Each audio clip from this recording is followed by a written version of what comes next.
Well, just a few hours ago, newly elected Congressman Bob Turner received a congratulatory phone call from his Democratic opponent, David Weprin. Turner, a television executive with no political experience, beat Weprin in a special election Tuesday in New York, New York City, for the open seat vacated by disgraced Congressman Anthony Weiner.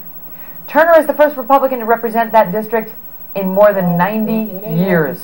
Representative-elect Bob Turner joins me live right here. Sir, congratulations to you. Well, thank you, Megan. Nice to be here. Shocked? No. Why not? I expected to win. 90 years? 90 years? That's not shocked even a little bit?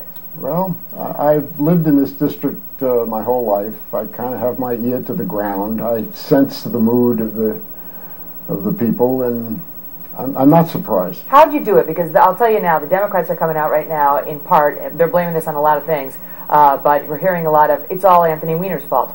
He turned off the district with his antics on the sexting and whatever else he was doing, and they just didn't want to give the seat to another Democrat. I think Anthony Weiner was history. I don't believe he was even a small factor in this campaign. This is the new spin. Who was the factor? President Obama, loud and clear. How so? The people of this district are really unhappy with his treatment of Israel, and it's a very large Jewish district. They are very unhappy with jobs. They are very unhappy with the deficit. They are very unhappy with our inability to return to prosperity, an administration that is perceived anti-business.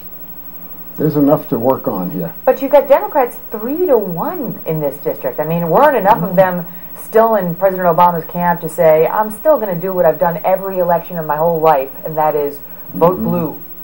Well, I think people are thinking. And the issues are clear, and they're clearer than party loyalties. This district has voted for Republicans. They voted for Giuliani. They voted for Bloomberg.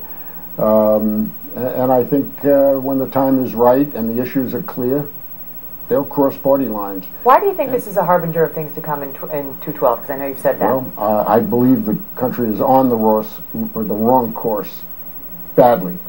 And the White House has not provided the leadership or the policies to correct it.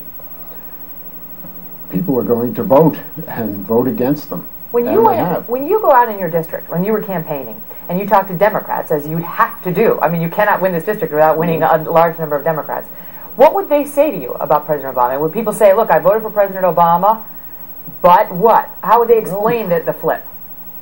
They might not even mention President Obama, but the underlying issues of jobs, the economy, and what is being done about it would resonate constantly.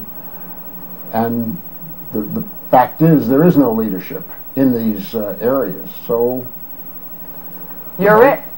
Afraid so. Talk to me about Israel, because that became a big issue. The Democrats put David Weprin out. He's an Orthodox Jew.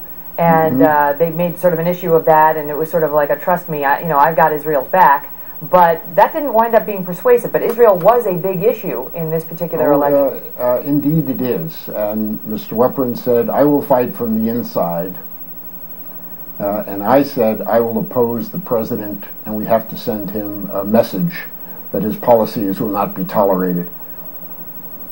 How big an issue is that, do you think? Because New York in general has a high Jewish population, and it tends to vote Democratic, and yet we saw something very different yesterday in your district. I think Israel was a very important issue for a large part of the population. Jobs and the economy were still the overarching issue, but Israel was very important to a large number of people, and they do not trust this president.